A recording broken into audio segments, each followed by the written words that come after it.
Hello guys, അസ്സലാമു അലൈക്കും. Welcome back to my YouTube channel. ഇപ്പോൾ കുറേ ദിവസമായി വീഡിയോ ഒക്കെ ഇട്ടിട്ട് ബടികാരനാണ് കേട്ടോ വീഡിയോ എല്ലാം ഇടാത്ത. പിന്നെ ഞാനിപ്പോൾ ഇന്ന് കാണിക്കാൻ പോകുന്നത് നല്ല ഇലക്കറിയുടെ ഒരു വറവാണ്. മുരിങ്ങയില എല്ലാവർക്കും ഇഷ്ടം, നല്ല ഹെൽത്തി ആയിട്ടുള്ള മുരിങ്ങയിലാണ്. എനിക്ക് വളരെ ഇഷ്ടപ്പെട്ട ഒരു കറിയാണ്. അപ്പോൾ ഞാൻ അത് ഉണ്ടാക്കാൻ പോവാണ്.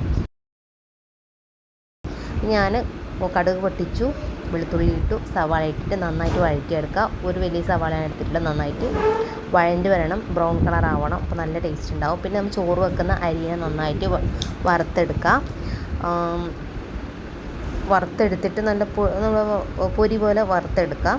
എന്നിട്ട് നമുക്ക് നന്നായിട്ട് നമ്മുടെ ഉള്ളിനെ നന്നായിട്ട് വഴറ്റിയെടുക്കണം. നന്നായിട്ട് ബ്രൗൺ കളർ ആകുമ്പോൾ അതിൻ്റെ മണവും നമ്മുടെ എന്താ പറയുക മുരിങ്ങയിലയുടെ മണവും നന്നായിട്ട് നല്ല ടേസ്റ്റാണ്.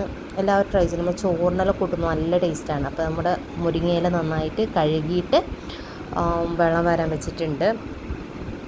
പിന്നെ ഹെൽത്തി ആണല്ലോ, ഹെൽത്തി. ഇപ്പോൾ നമ്മുടെ ചീരക്കറി, മുരിങ്ങയില ഇതെല്ലാം നല്ല ഹെൽത്തിയാണ്. അപ്പോൾ നന്നായിട്ട് എന്താ പറയുക, നമ്മുടെ ഉള്ളി നന്നായിട്ട് വഴണ്ടി വന്നിട്ടുണ്ട്. ഇതിലേക്ക് മുരിങ്ങയില ഇട്ടിട്ട് നന്നായിട്ടൊന്ന് എന്താ പറയുക, നന്നായിട്ട് ഇളക്കി കൊടുക്കുക. അത് പിന്നീട് നന്നായിട്ട് ഒറ്റയായിട്ട് വരും, അതുവരെ നന്നായിട്ടൊന്ന് വഴറ്റിയെടുക്കാം. ഇതിലോട്ട് ഉപ്പിട്ട് കൊടുക്കണം. ഉപ്പിടാൻ ആരും മറക്കല്ല കേട്ടോ, ഉപ്പിട്ട് കൊടുക്കുക.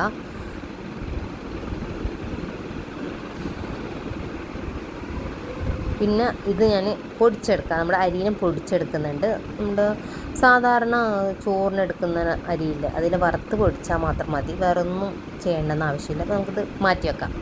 ഇതിലോട്ട് ഞാൻ കുറച്ച് മഞ്ഞൾപ്പൊടി, ആവശ്യത്തിന് മഞ്ഞൾപ്പൊടി ഇടാം. ഒരു അര ടേബിൾ സ്പൂൺ മഞ്ഞൾപ്പൊടി ഇട്ടിട്ടുണ്ട്. പിന്നെ കുറച്ച് മുളക് പൊടിയും കൂടി ഇട്ടിട്ടുണ്ട്. വേറൊന്നും ചേർക്കേണ്ട, ഇത് മാത്രം ചേർത്തിട്ട് നന്നായിട്ട് വഴറ്റിയെടുക്കാം. ഇത് പണ്ട് കാലത്ത് എൻ്റെ ഉമ്മ, മാമ ഇവരെല്ലാം ഉണ്ടാക്കുന്ന കണ്ടിട്ട് എനിക്ക് വളരെ ഇഷ്ടമാണ്. അപ്പോൾ ഇങ്ങനെ ചെയ്താലും വളരെ ടേസ്റ്റാണ്. അപ്പോൾ ഒരു മുറി തേങ്ങ ഇട്ട് കൊടുക്കുന്നത് കുറച്ച് കൂടിപ്പോയി എന്നൊക്കെ തോന്നി. ഒരു മുറി വേണ്ട, ഒരു അരമുറി തേങ്ങ മതി കേട്ടോ. നന്നായിട്ടൊന്ന് ഇളക്കി കൊടുക്കാം. പിന്നെ ഈ അരിയും തേങ്ങയും കൂടിയിട്ട് കഴിക്കാനും വളരെ ടേസ്റ്റാണല്ലോ. അപ്പോൾ നല്ല ടേസ്റ്റ് ഉണ്ട്. എല്ലാവരും ഉണ്ടാക്കിയിട്ട് അഭിപ്രായങ്ങൾ കമൻറ്റ് ബോക്സിൽ അറിയിക്കാൻ മറക്കല്ല പ്ലീസ്. അപ്പോൾ കണ്ടിട്ട് എല്ലാവരും സബ്സ്ക്രൈബും കൂടി ചെയ്യുക, ലൈക്കും കൂടി ചെയ്യുക. അപ്പോൾ നമ്മുടെ അരിപ്പൊടി ഇടാനുള്ള സമയമായി. അരിപ്പൊടി ഇടുന്നുണ്ട്.